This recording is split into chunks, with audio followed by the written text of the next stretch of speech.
Hi friends, welcome to YV creations. Vijay Devarakonda నటించిన kingdom movie trailer వచ్చేసింది. ఈ ట్రైలర్ చూసినాక నాకైతే ఒకటే అనిపిస్తుంది, విజయ్ దేవరకొండ అకౌంట్లో ఒక హిట్ రాబోతుంది ఫైనల్గా అనిపిస్తుంది.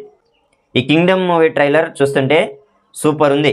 స్టోరీ ఓరియంటెడ్ అయినా యాక్షన్ సీన్స్ అయినా సూపర్ ఉన్నాయి. సినిమాటోగ్రఫీ, ఎడిటింగ్ అంతా సూపర్ ఉంది. ఈ ట్రైలర్ చూస్తుంటే నాకు ఒకటే అనిపించింది ఏంటంటే, కరెక్ట్ టైంలో విజయ్ దేవరకొండకి కరెక్ట్ సినిమా పడింది అనిపిస్తుంది. ఈ ట్రైలర్ విజువల్స్ చూస్తుంటే ఒక పోలీస్ ఆఫీసర్గా ఉన్న విజయ్ దేవరకొండ స్పైగా వస్తాడు.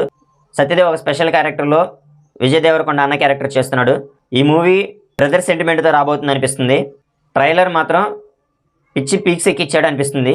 ఈ మూవీ విజయ్ దేవరకొండకి మరో హిట్ని ఇస్తుందా, ఫ్లాప్ మూవీస్ అకౌంట్లో ఇది కూడా వస్తుందా అనేది చూడాలి. ఈ కింగ్డమ్ మూవీ హిట్ అవుతుందా లేదా మరో లైగర్ లాగా మారుతుందా అనేది మూవీ రిలీజ్ అయినాక థియేటర్లో చూడాలి. ఈ ట్రైలర్ చూశాక మీకేమనిపిస్తుంది అనేది కింద కామెంట్లో చెప్పండి. ఈ వీడియో నచ్చినట్లయితే లైక్ చేసి షేర్ చేయండి, సబ్స్క్రైబ్ చేయండి. Thank you.